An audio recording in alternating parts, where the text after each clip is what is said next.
খাগড়াছড়ি পার্বত্য জেলা পরিষদের বিভিন্ন পদে নিয়োগে স্থানীয় উপজাতি বাসিন্দাদের অগ্রাধিকার দেওয়ার বিধান কেন আইনগত কর্তৃত্ববিহীন ও বাতিল ঘোষণা করা হবে না তা জানতে চেয়ে রুল জারি করেছে হাইকোর্ট। গত ৩১ জুলাই বিচারপতি মোহাম্মদ আকরাম হোসেন চৌধুরী ও বিচারপতি ফয়েজ আহমেদের সমন্বয়ে গঠিত হাইকোর্টের দ্বৈত বেঞ্চ এ রুল জারি করেন।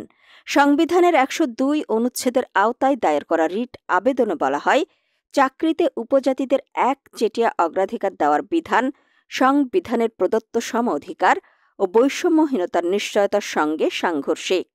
এতে নাগরিকদের মৌলিক অধিকার, বিশেষত সম অধিকার, সমান সুযোগ ও ন্যায়সঙ্গত আইনের নিশ্চয়তা সংবিধানের ২৬, ২৭, ২৮, ২৯ ও ৩১ অনুচ্ছেদ লঙ্ঘিত হচ্ছে।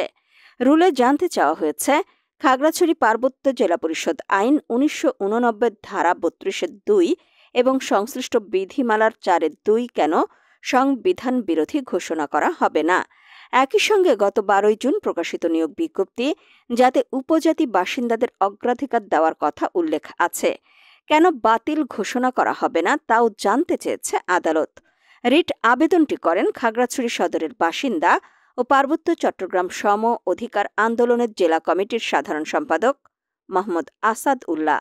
তার পক্ষে আদালতে উপস্থিত ছিলেন অ্যাডভোকেট এম.জি. মাহমুদ শাহীন। রাষ্ট্রপক্ষে ছিলেন deputy attorney general Mohammad Mahfuzur Rahman Milon, Khan Ziaur Rahman এবং সহকারী অ্যাটর্নি জেনারেল আল ফয়সাল সিদ্দিকী ও মোহাম্মদ ইমদাদুল হানিফ। আদালত ৪ সপ্তাহের মধ্যে পার্বত্য চট্টগ্রাম বিষয়ক মন্ত্রণালয়, স্থানীয় সরকার বিভাগ, আইন মন্ত্রণালয়, খাগড়াছড়ি পার্বত্য জেলা পরিষদ এবং খাগড়াছড়ি বাজার ফান্ড প্রশাসককে কারণ দর্শানোর নির্দেশ দিয়েছে। রিটকারী আসাদুল্লাহ বলেন, দীর্ঘদিন ধরে জেলা পরিষদ ও উন্নয়ন বোর্ড সহ বিভিন্ন দপ্তরে চাকরিতে একচেটিয়াভাবে উপজাতিদের অগ্রাধিকার দেওয়ায় বাঙালি জনগোষ্ঠী চাকরির সুযোগ থেকে বঞ্চিত হচ্ছে। সংখ্যাগরিষ্ঠ জনগোষ্ঠীকে বৈষম্যের শিকার করা হচ্ছে, যা সংবিধানের মূল চেতনার পরিপন্থী।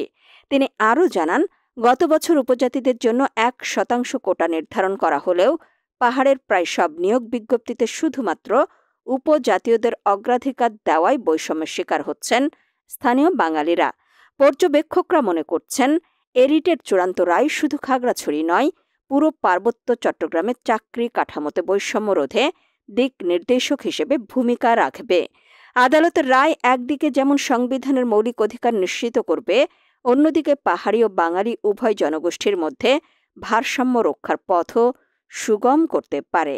আমরা দীর্ঘদিন যাবৎ লক্ষ্য করেছি, পার্বত্য জেলা পরিষদ ও জেলা পরিষদের অধীনস্থ হস্তান্তরিত বিভাগে যে নিয়োগ বিজ্ঞপ্তি প্রকাশ করা হয়, সেখানে একটি শর্ত দিয়ে থাকে যে এই নিয়োগে উপজাতিদেরকে অগ্রাধিকার দেওয়া হবে। এর ফলে চাকরি ক্ষেত্রে সকল সম্প্রদায়ের, বিশেষ করে পার্বত্য চট্টগ্রামে বসবাসকারী বাঙালি জনগোষ্ঠীর সমান সুযোগ পাওয়ার অধিকার ক্ষুণ্ণ হচ্ছে। বাস্তবিক অর্থে এই শর্ত বাংলাদেশ সংবিধানের ২৬, ২৭, ২৮, ২৯ ও ৩১ অনুচ্ছেদের সাথে সরাসরি সাংঘর্ষিক ও বৈষম্যমূলক। সর্বশেষ বাজার ফান্ড ১২ জুন ২০২৫ তারিখে একটি চাকরির নিয়োগ বিজ্ঞপ্তি প্রকাশ করে। সেখানে ৭ নং শর্তাবলীর মধ্যে উল্লেখ করে যে পার্বত্য জেলা পরিষদ আইন মোতাবেক এই নিয়োগে উপজাতিদেরকে অগ্রাধিকার দেওয়া হবে। যেখানে পুরো জেলা পরিষদটাই বিতর্কিত চুক্তির মাধ্যমে গঠিত হয়েছে, সেখানে বিতর্কিত ধারার মাধ্যমে বিশেষ গোষ্ঠীকে এক্সট্রা সুযোগ সুবিধা দেওয়া একজন নাগরিকের মৌলিক অধিকার লঙ্ঘন ও এটি সরাসরি সংবিধানের ২৬, ২৭, ২৮ ও ২৯-এর সাথে সাংঘর্ষিক।